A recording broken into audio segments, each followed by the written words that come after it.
everyone, to Seek, Go, Create. This is your host, Tim Winders. This is where we redefine success in leadership, business, and in ministry. Today, the topic is on strategy, growth. You're going to hear the word sprint a few times. I'll get to the guest in just a moment. But first thing that I want to do is just welcome everyone. Thanks for joining us on the podcast, the YouTube channel, the social media channels, wherever you're joining us. We appreciate you doing that. I like to ask right here before we go any farther, share what we're doing with as many people as you can. The statistics say that when you share podcast or YouTubes with someone, it's the best way for people to be exposed to new things. So share this. We appreciate that. I am coming to you live, like I always do, from the passenger seat of Theo. Currently, it's getting colder. We're in South Dakota, just outside the Black Hills. It's early morning for me. My guest is over in Europe. And so I've got a little coffee with me. We're going to have a great conversation.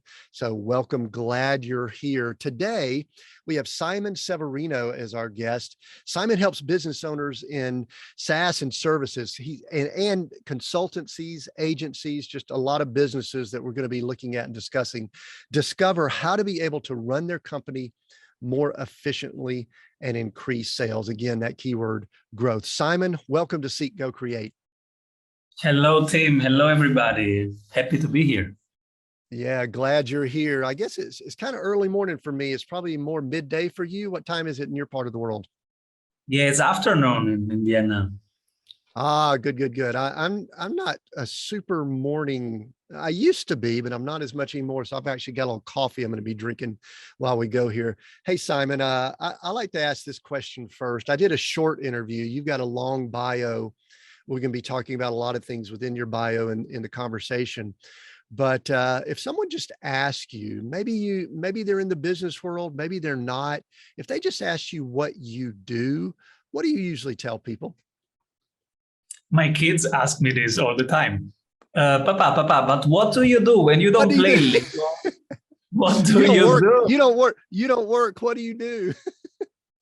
So to my kids, I say, you know, when you are building Lego and you have a problem and then you say, Papa, can you help me solve this problem? That's what I do. I do it with other people. So they have a problem, I help them solve the problem. And since this audience is a bit older than 3 and 6, I can also elaborate on the kind of problem that I help solve. And it's the growth problem. And especially the scaling problem. So I work with business owners of small and medium businesses, and they get to a point where, you know, they're driven by passion, they love what they do, but they get at one point where if they do more of it, it doesn't get better. It does get even worse because there is a time limit and then there is the burnout effect, right? So you cannot do just more. You call Simon. That's basically what I do. Wow. Yeah. And I love all those words because I've been in that arena most of my business world. But, you know, one of the things I like to, the word growth sometimes is overused. Simon, you probably hear it and things like that. But one of the things I'd love to do just as we get started here is let's go ahead and discuss the need for growth, what it's all about, things like that. But I think I want to understand you a little bit better first. I went and looked at your history of your work on LinkedIn. You came out of the womb thinking about growing and scaling and things like that, or at least it seems like that. Did you get rid of the things on your LinkedIn that didn't have anything to do with that? Or have you been a growth guy since day one? I am doing only one thing my whole life right now, literally, wow. Because I believe in practice, you know, in discipline and in focus. And so I do one thing, the thing that I like, I do them every day. And now then you automatically limit. But in terms of growth, if I look outside this window, I see trees. What do trees do all the time? Grow. They orient towards the sun. They transform specific elements into other elements, and they create oxygen, they create things, and they grow. If you look at animals, children, at your friends, what do your friends do? They grow internally, they grow emotionally, they read new books, they visit new places, they go to restaurants. Look at yourself. You live in an RV because you want to explore maximum of your life. You don't want to just to be in the comfort zone, and you do this on purpose. And you could have a much more comfortable life, but you want this kind of life because you want to expand. So I think it's a natural, it's a natural way for the plants, for the animals, for human beings. We want to expand. We want to enhance our experience. And if we think now of businesses, growth for me in business is the beginning phase of a business. And it's the part where you try to find out what's the offer that converts. What do you have to give, which is unique and that other need? I think that's what I call the growth stage. It's the first maybe 3 years, 5 years, 6 years of a company. Sometimes it's 1 year where you explore, hey, this is my uniqueness. This is what the world needs. Let's find the sweet spot in between. That's what I call the growth stage. And it's beautiful. It's exploratory, but it's also intense. And if you've been there, and I guess many people are there in that growth stage, my goodness, sometimes you work too much. And so at some point, we have to go from growing to scaling. And this is actually where it's much more fun. And it's also an internal work, emotional work of letting go of your baby. Because, of course, it's like literally like a child when you start a business. Like it's this one thing, you have to put it out there. You love it, you nurture it, you care about it every day. And at some point, you have to let go. And this is when scaling starts. And that's actually the rewarding part of the business, the part that is a bit more relaxed, a bit more stable, a bit more repeatable, and where you also have more life and starts reaping what you did sow. Yeah, Simon, so many companies, businesses, organizations, I even do a lot of work with ministries. We have some people listening in that probably are even in a ministry. Let's just say organizations.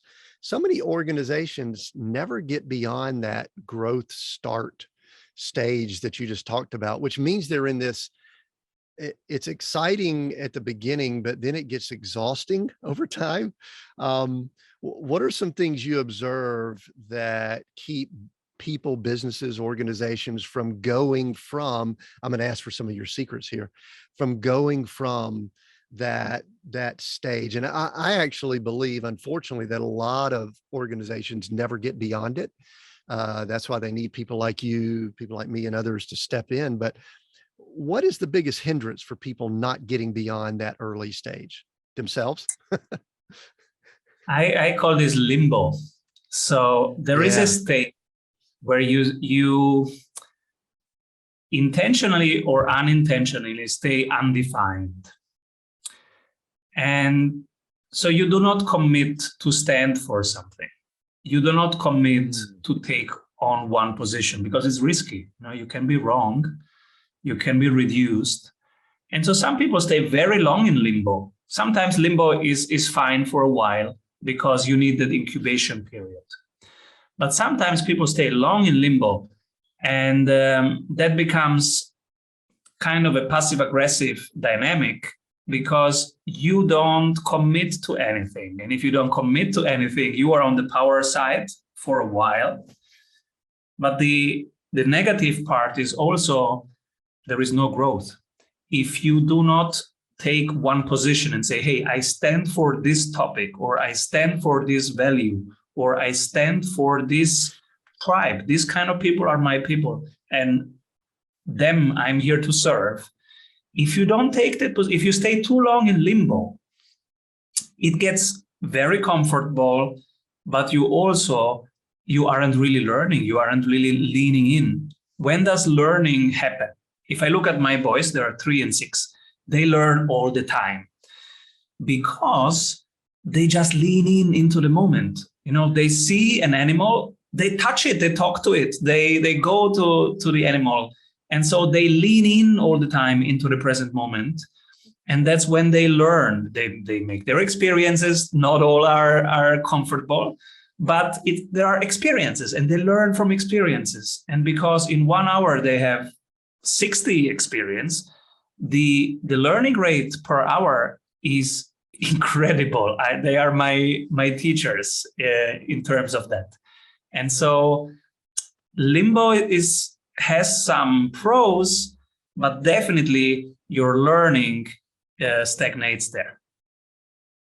Yeah. And, one of the things that every, company, business organization, for the most part, begins with an individual. There's usually a person. Sometimes there's leadership teams. And I know when we're talking about larger, when there's like venture capital and investment involved, sometimes there's more of a leadership team, but usually there is a leader involved. And we talk about leadership a great deal here on Seek, Go, Create. And I guess the question for you is, how critical is the mindset, the thought process of that leader in moving from, because most of these people, they love the startup. I mean, they love the energy that's involved.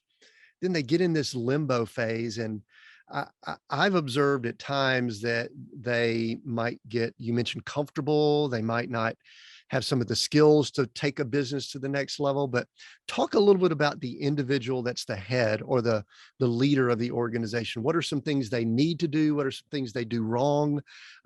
Just leadership. Talk about leadership for a moment.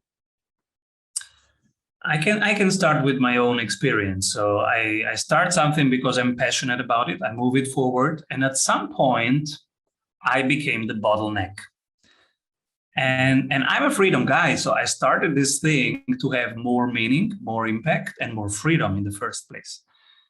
Now, and I guess that resonates a lot with your audience. I think freedom is something important to them. And now I experienced the opposite. My freedom level was 1 out of 10 because I had to fly every day to some city, to some executive teams to help them sort out their problems. And so I would come home very late and I had no life. Now, what was my choice? And I deeply feel with everybody out there who says, no, I don't want to grow. Growth sounds like something that I don't want. I want meaning, I want impact, I don't want growth.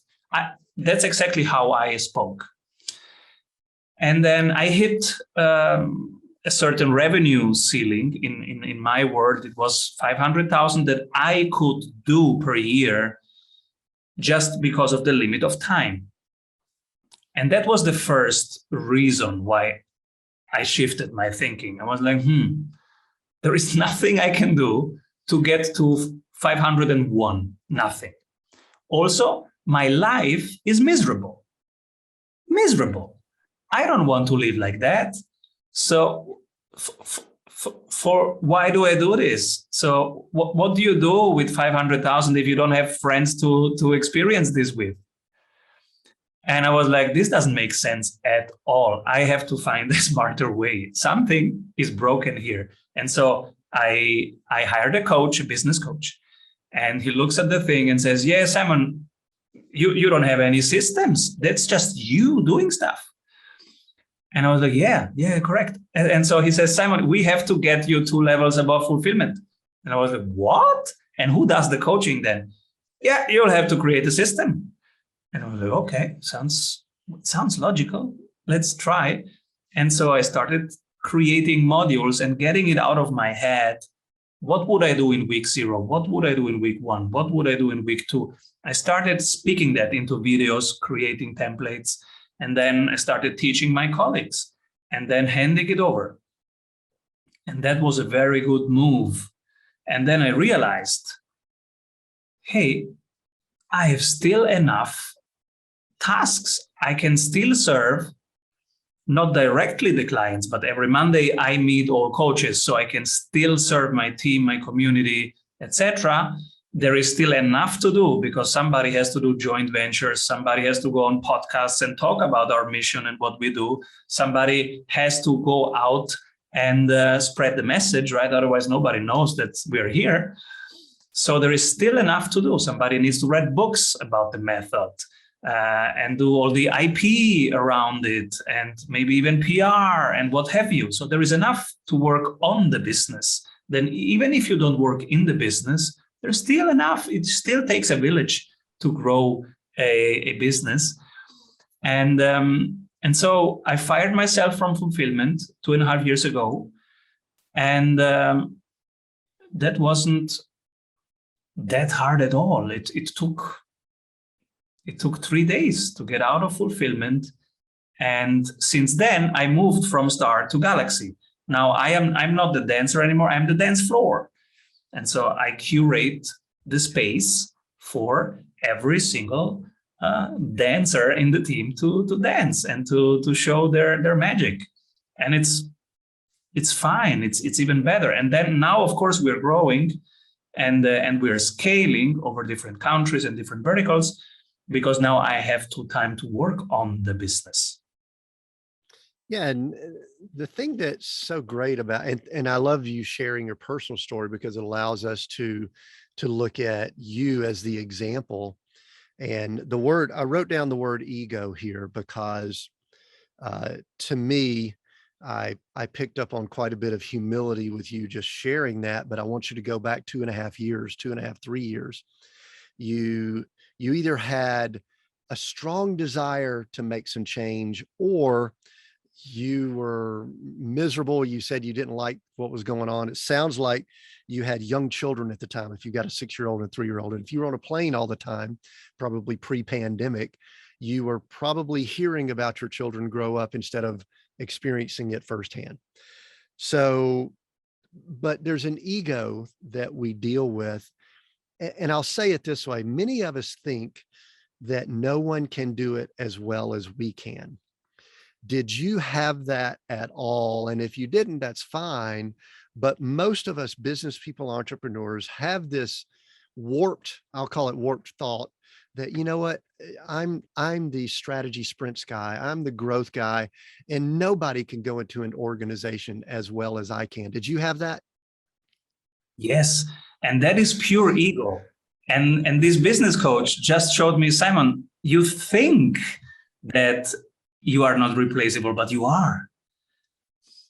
And I was like, really, can we do that? I just don't do the fulfillment anymore. Somebody else does the fulfillment. And he goes, yeah, Simon, if you create the right system, and your job now is to create the systems. And I was like, oh yeah, it's true. And so I found a way to still be important and relevant in my world, because yeah, somebody needs to build the systems. So all right, I'm gonna be the systems builder. And my ego was like, oh my God, will I be irrelevant now? But it wasn't the case, because as I told you, there is enough to do, and every day people will come to you and have questions and need help and need supervision and need coaching from you. Now you are serving the team, and they are your clients if you want, because you have to enable them to serve the clients. And so you still have people who need you. You are still important. Ego, don't worry. There is still enough nurturing for you, and there is still enough meaning to create, and enough work. Yeah, I think this goes back to the leadership question, because many of the leaders, especially people that are, we'll call them small business owners, get started business owners, they have the mindset of doing everything in the business. They're the financial department, they're implementing, doing the work, delivering, they're doing all their marketing. If they're even doing marketing, they're doing all of that. And my observation is that they really struggle with allowing other people to do the work. This is an interesting question. It just came to my mind. I'm going to ask it. You answer whatever. Are there people now, because I know you've got coaches that are all over the world. I looked at the map y'all had, and you've got a wide reach. Do you have people now that are doing what you used to do, and they're doing it better than you did it when you did it? Yes, absolutely. They are much better, because they have different superpowers and different backgrounds. For example, Zach did scale Uber Eats. I never scaled Uber Eats. I cannot help a SaaS founder scale like Uber Eats. He can. And Sunil, he led Ernst & Young, the advisory arm of Ernst & Young for decades. I never led Ernst & Young. I cannot help a big consultancy scale. He can. So in my life, I have my 17 years experience. I have a couple industries where I'm good at. That's it, right? For the rest, you need others. You need different superpowers to come together. And now you are a powerful container for complexity, for energy, for tension. One person alone cannot do big projects. Come on. For big projects, you need a container made of a small ecosystem, a community committed to hold a big complexity and to digest it and to serve every day and every week, whatever the weather is. And so, yes, they can do it much better than I ever could. And I'm learning now new skills where I am a beginner. And that's even fun because, Zen mind, beginner's mind, when you have new tasks and you start for the first time, everything is interesting. So I'm writing my first book ever. How cool is that? So I know nothing about writing books. I'm learning everything. And again, I'm teaming up. I have a publisher. They understand how Korea and how the US want to see a book cover. Then I have an editor. They understand how you have to craft the story so that people keep being engaged. And I have just the stories that I bring in. So it's, again, a team of 3, and it's a task that's completely new. I love it. I love learning new things. And I am, of course, a beginner, so I cannot be good per definition. And it's interesting, but I practice every day. I put in the work, and it's becoming a good book. I love what you said at the beginning. You talked about that really creation, trees, you look at trees, they grow, you look at your kids, they grow. And what you described to me is I heard someone who says, I'm growing, I get to do something new. And I think the tragedy is when we interact with people that are not growing at all. And I'm guessing that your funnels, the way you function, you probably don't interact with people that are not in growth mode very often. Or would that be a correct statement? They don't like me. They don't follow me. You probably, and I'm very similar. I mean, listen, we have the tendency to make people uncomfortable. I don't think we want to. It's not the desire.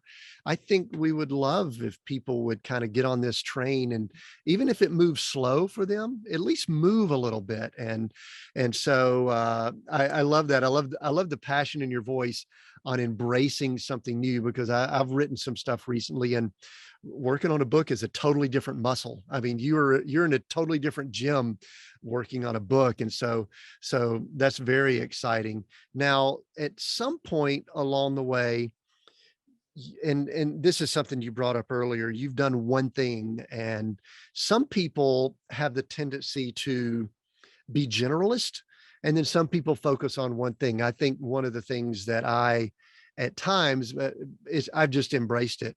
I have interest in a lot of different things, and I probably shouldn't. I probably should focus more, but you have focused. In fact, if you listen to your podcast, it says strategy and sprints. I mean, it's like y'all speak that over and over again. How has that been the focus, you said, since the beginning? But I mean, 2.5 years ago, you said you kind of went through a little bit of an adjustment. Talk a little bit about the formation of the current organization and the naming of it, and the focus that you guys have. This is something that I have learned from my mentor's mentor. So my mentor in St. Gallen, he studied with Peter Drucker, the original gangster of management. And so Peter Drucker would say, hey, people, you have to specialize, but you will be bored when you specialize. That's why you need a satellite every 4 years. Change your hobbies so that you stay young, you stay sharp, you stay beginner. But in your main practice, never change the focus. And so that's basically what I did. I have decided I am here to serve business owners on how to do strategy and execute it. That's it. And when we say strategy, we mean market strategy. And that's what I've been doing now 18 years long. I've never changed the main problem and the main target group. And this is my advice to everybody. Fall in love with the problem and with the target group. For example, if you serve mothers, you know that mothers have always limited time. Fall in love with that problem. Help them manage time. But do not fall in love with the solution that might be, I don't know, a calendar or an app. Solutions come and go, but so over decades, but the problem will always be there. So I'm here for the business owners and I'm here for their problems, and their problems are eternal. What to do next, how to grow, how not to burn out, and how to make sure this thing is healthy and adaptive. This is eternal. So I did fall in love with these problems and I like solving these problems. Of course, the way we do it changes every couple of years. So as you have said, 2.5 years ago, we restructured who is coaching. So I'm out of coaching. Okay, but these are just organizational problems, if you want. These are details of how you do things. But the main thing, we are here to solve the main problems of business owners, limited time, and the necessity to learn and to grow. That's an eternal thing, and that's what I will never change that in the next 15 years. That's what I'm here to serve. That's what I'm here to do. And so the challenge is keeping doing the same thing, because now that you understand this problem and this target group, now you can serve. Now it becomes valuable. Now every hour you put in, you help somebody.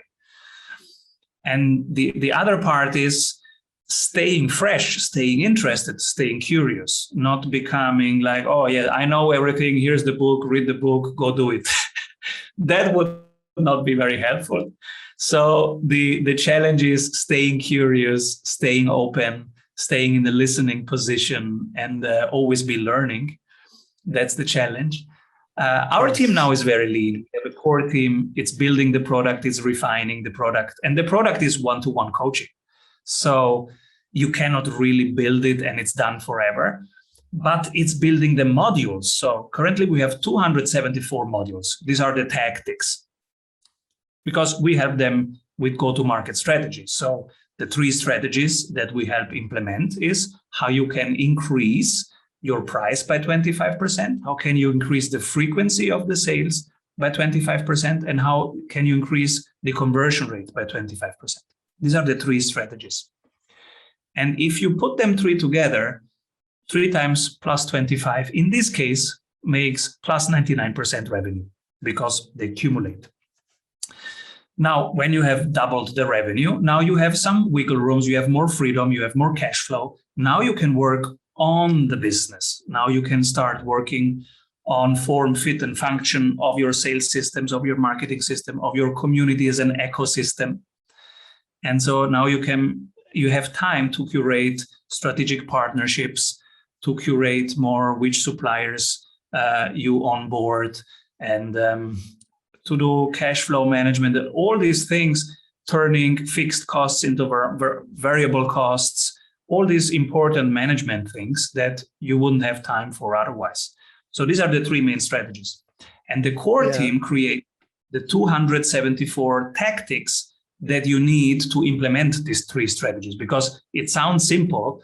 Let's increase the frequency by 25%, but how you do it?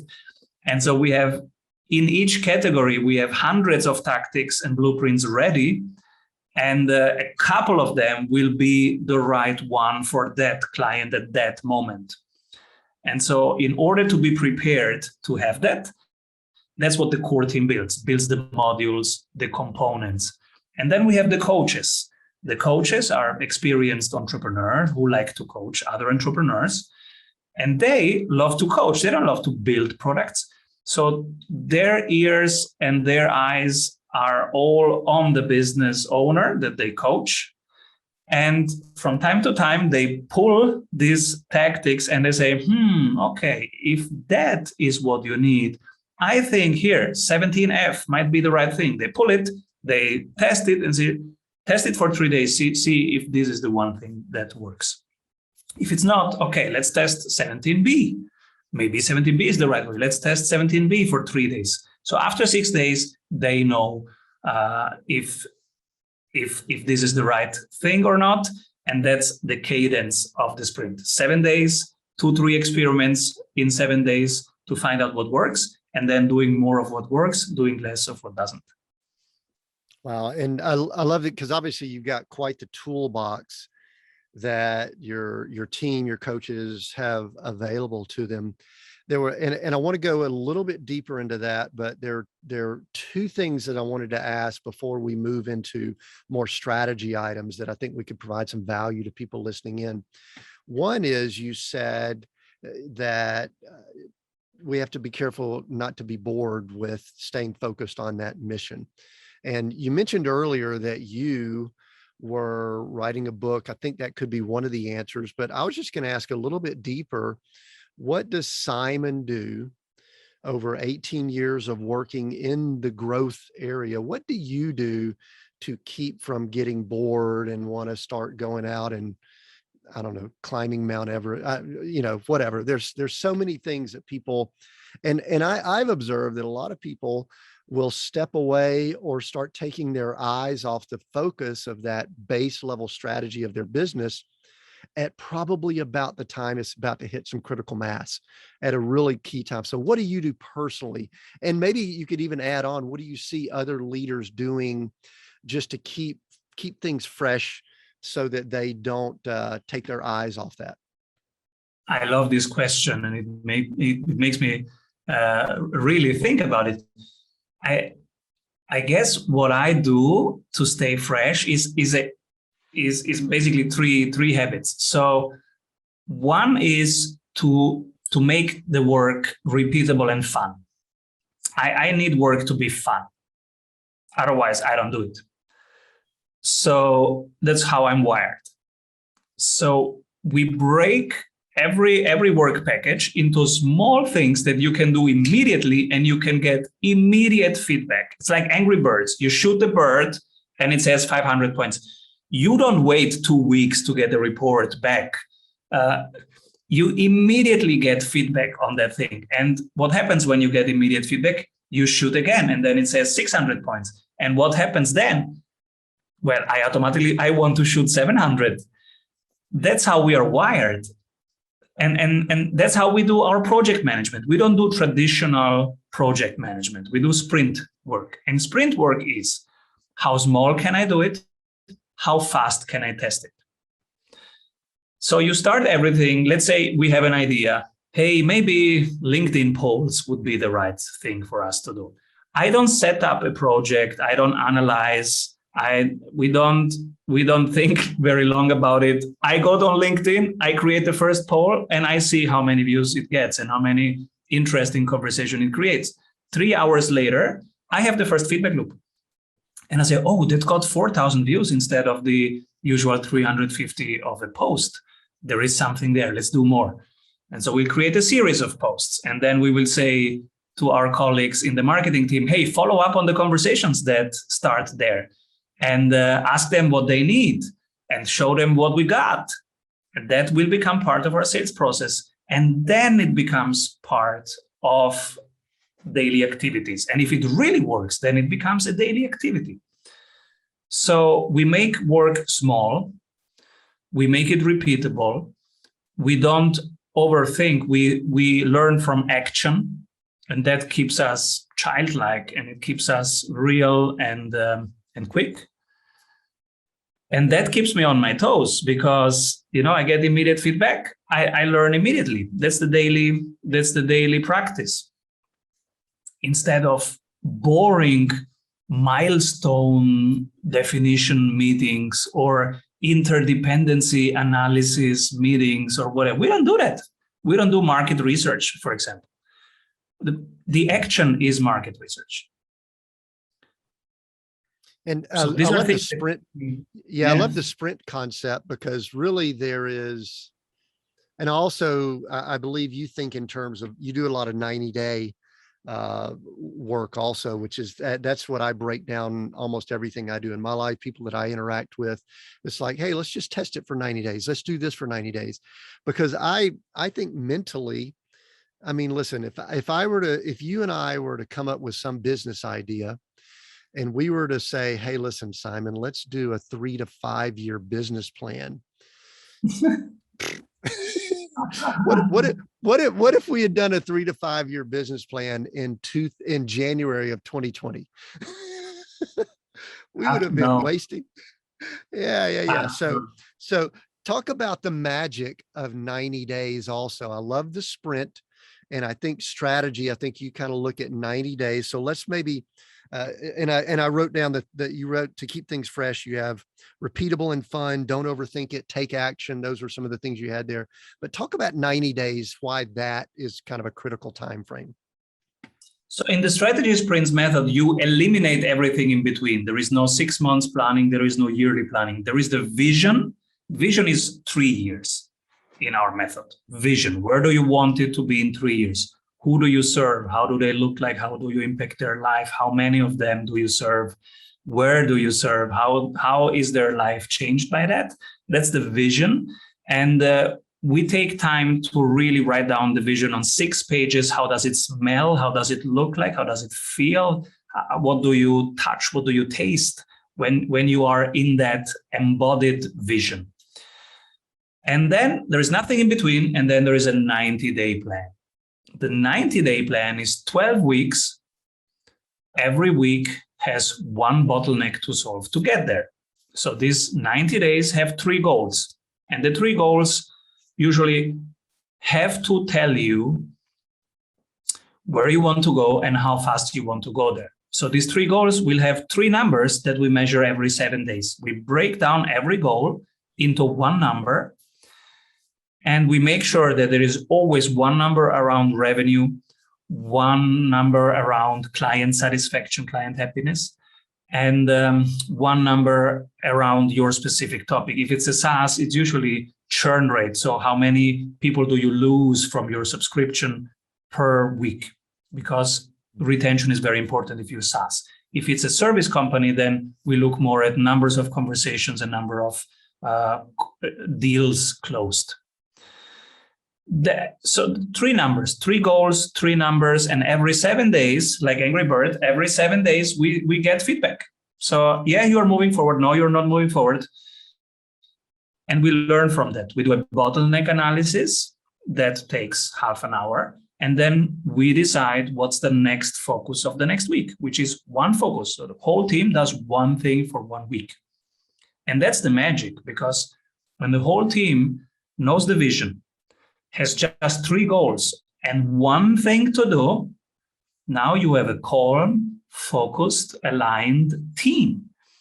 And you would be surprised how motivated and how smart and how fast and how creative people are when you give them just one thing to do that contributes to one vision.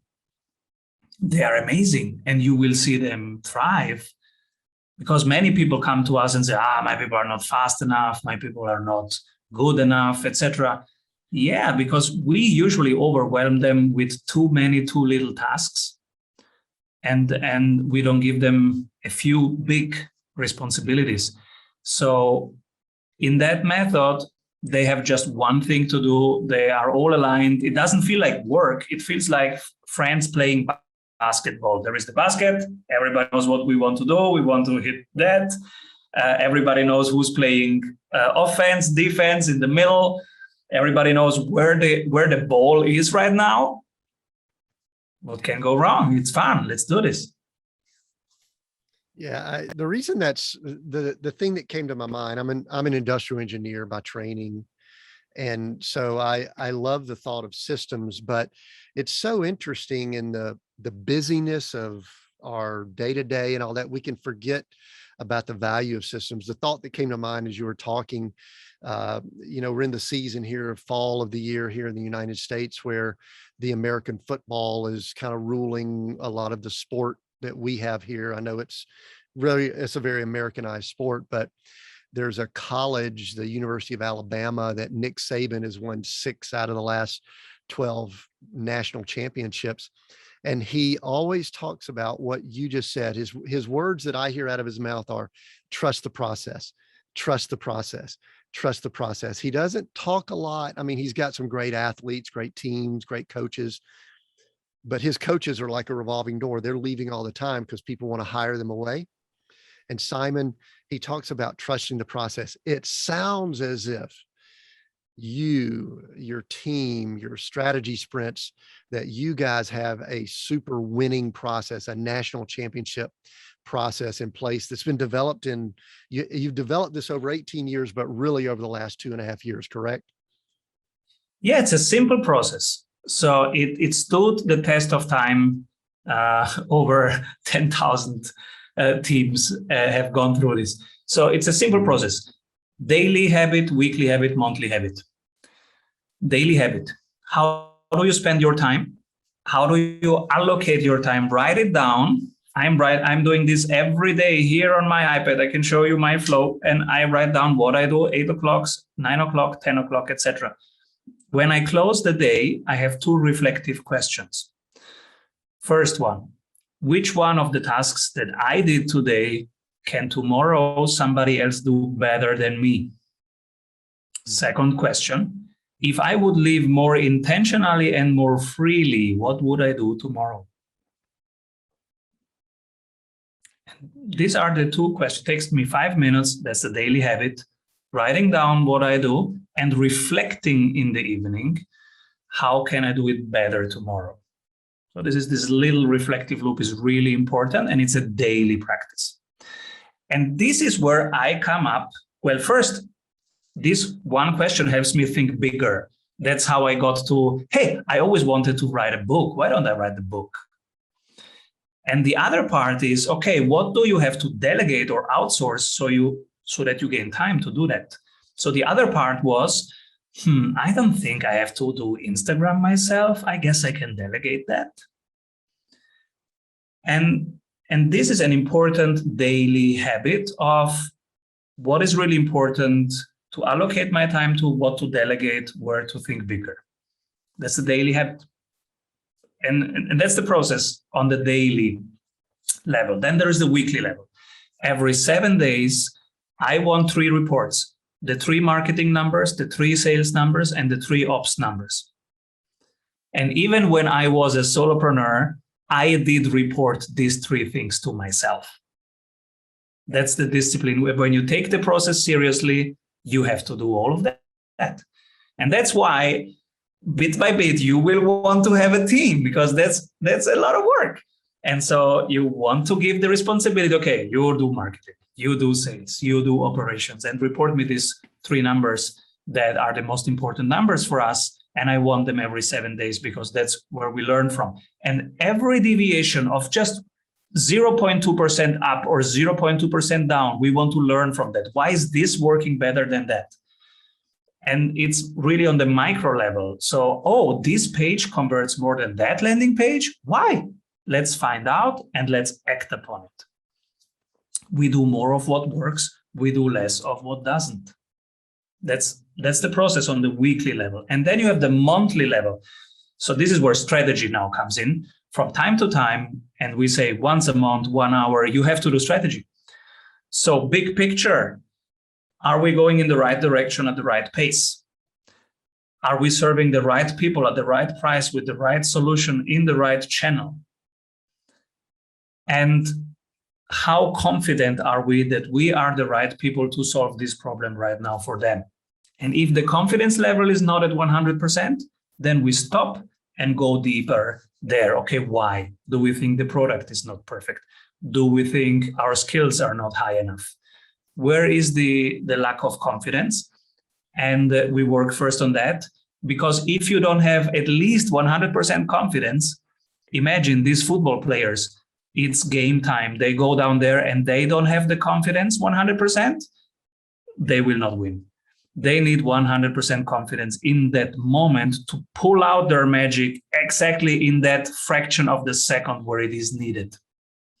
And same thing with us. If we show up to a sales call and we are 60% confident that it's the best thing, well, 40% we will get across. That's a no sale, no deal. So two things came to mind while you were bringing that up, and I'm taking a lot of notes too, Simon. This is excellent.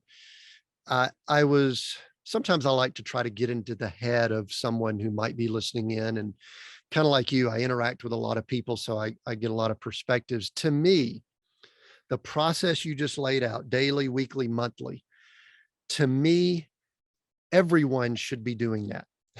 I mean, if you run a family, if you run, a small mom and pop business, if you run $100 million corporation, to me, that works everywhere.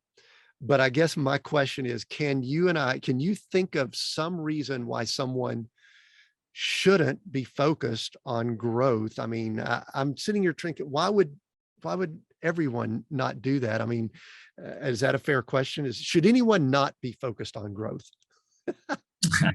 I can only speak for myself. So if I don't do this every day, then I am just in a reactive mode. I'm just answering to things that break. And of course, every day something breaks. Come on, I run a global business. So yesterday, for 3 hours, the website was broken.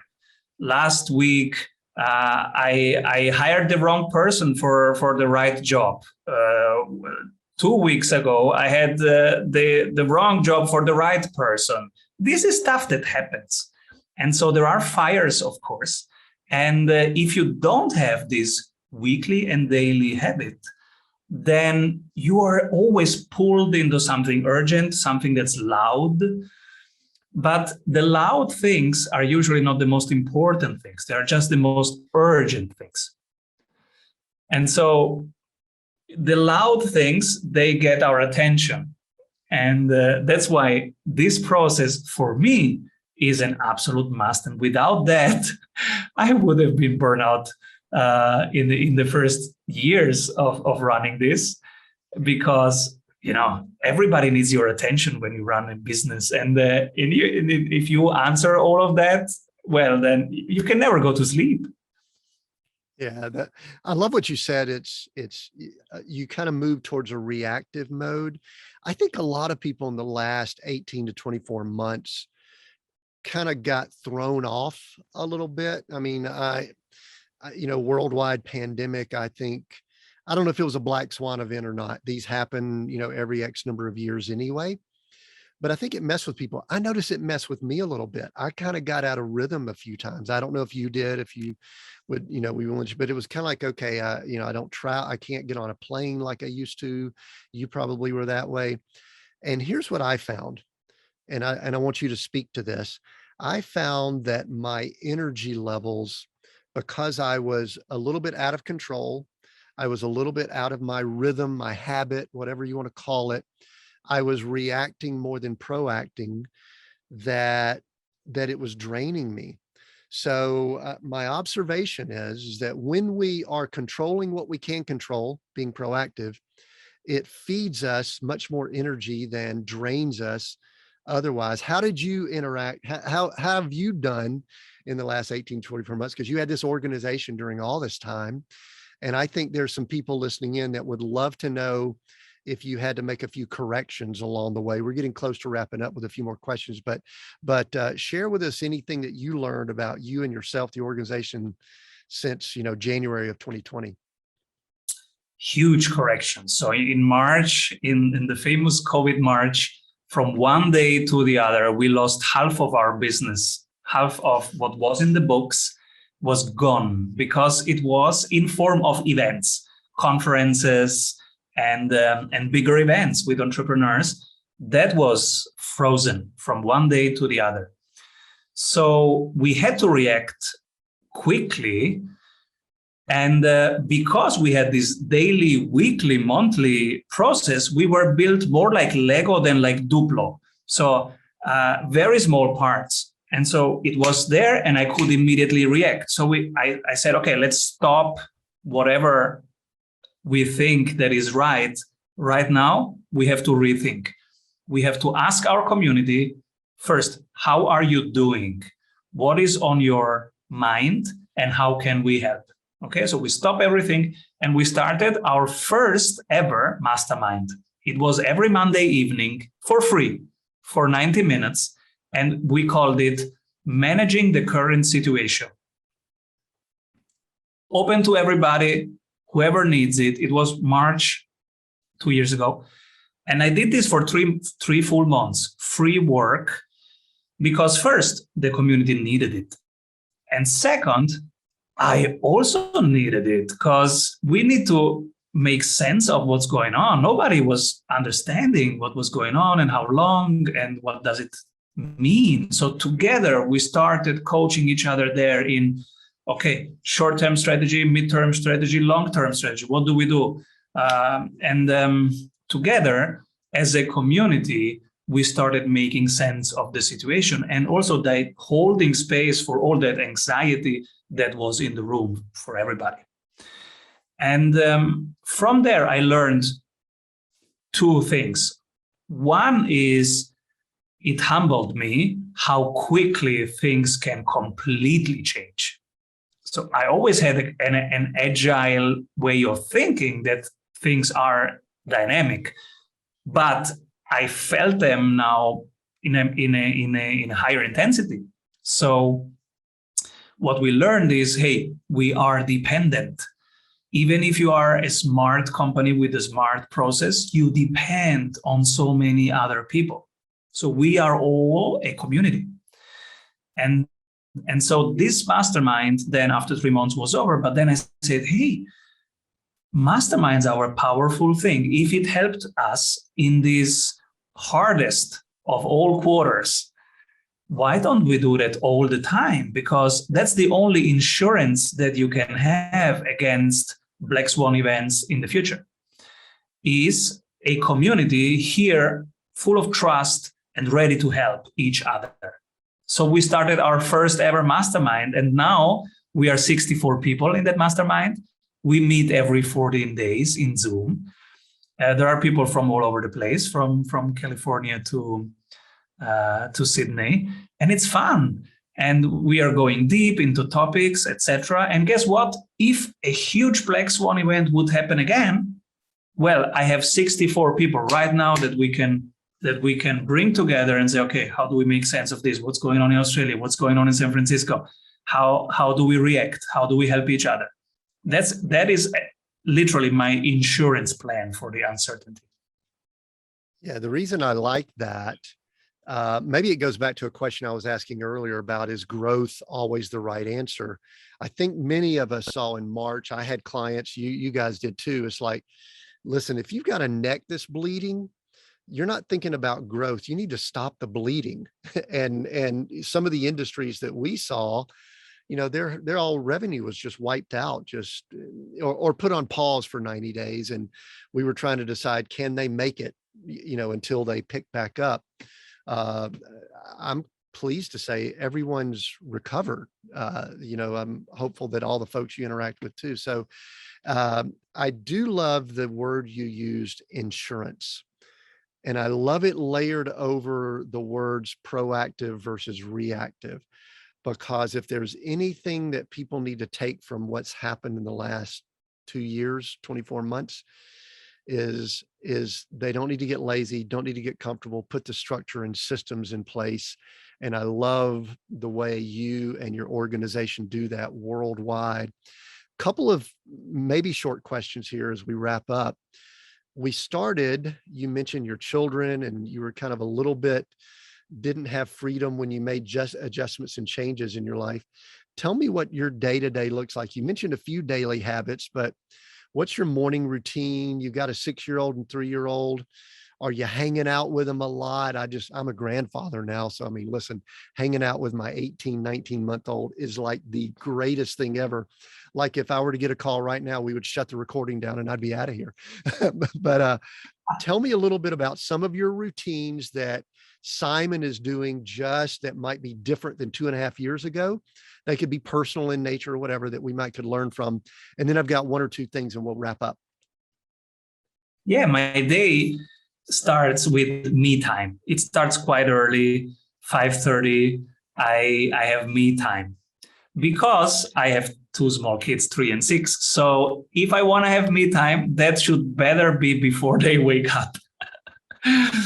And so 5:30 is me time. Simon has 1 hour of doing something that is nurturing, and it's running in nature and listening to audiobooks or listening to podcasts while I run. That's what I love, being in nature and listening to cool stuff.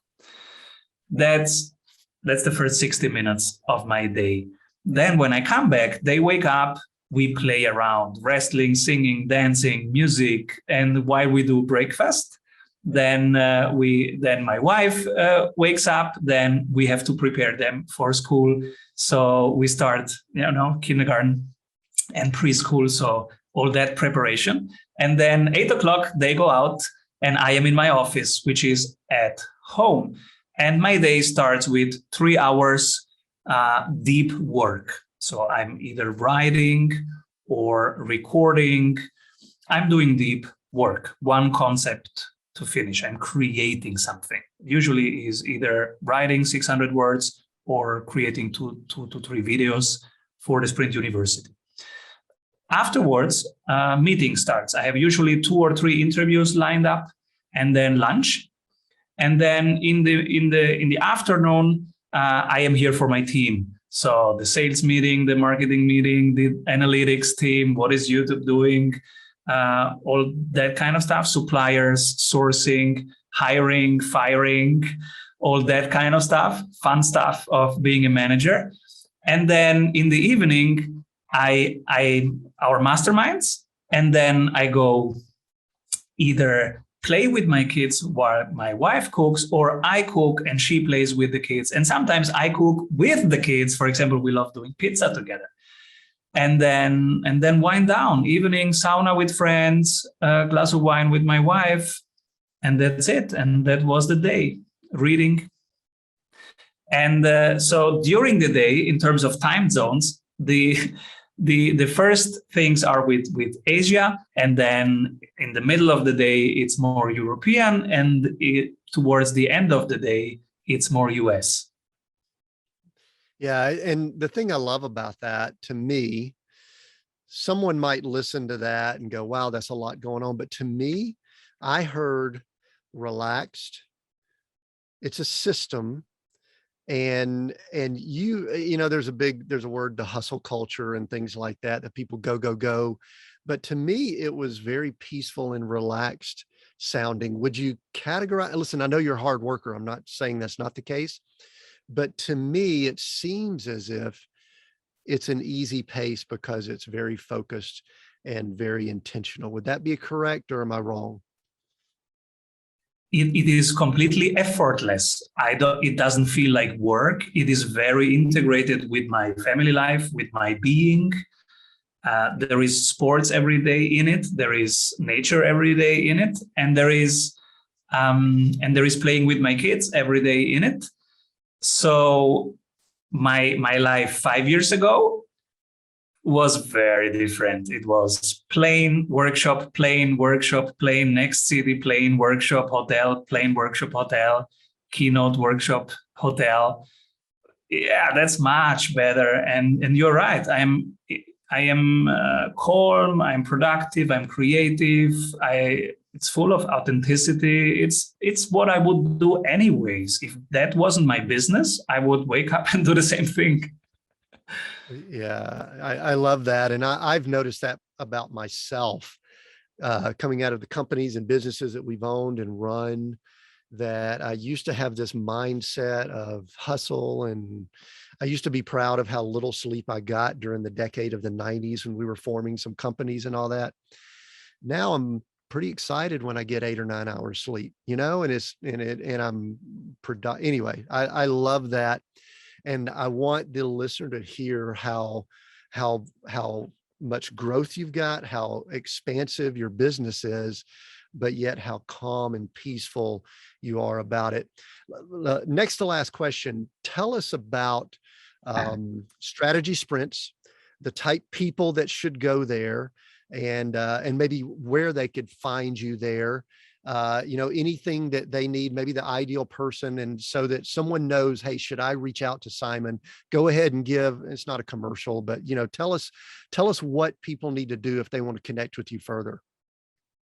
Sure. If you resonate with the method, daily, weekly, monthly, and you say, oh, I would like to see if that's for me, then you can go to strategysprints.com and you can click something that says in 8 minutes, you can find your bottleneck. It's literally something that in 8 minutes walks you through a little taster of how it is to work with us. It's typical questions that we ask. And if you like that, you can continue the journey, and there will be chances to hop on our calendar, to read a little bit more. And if you still like it, then you might qualify for a sprint. Who is it for? It is for business owners of online businesses, services, and SaaS. So services are consultancies, marketing agencies, financial planners, advisors, blockchain educators.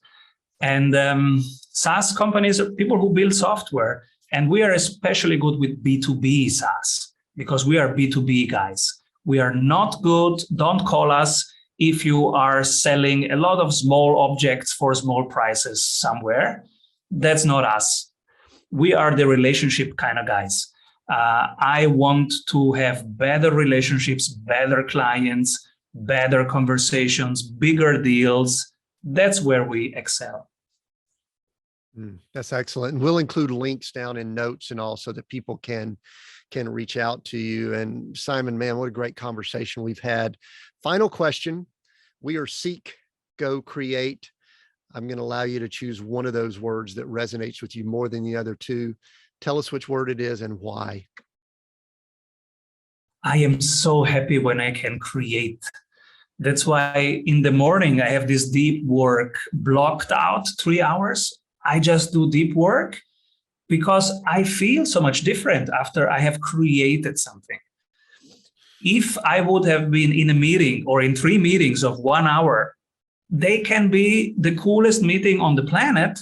I feel miserable after a meeting because I didn't create anything. So I am happy when I can create something with my hands or writing or recording. That's what makes me happy. So yeah, create.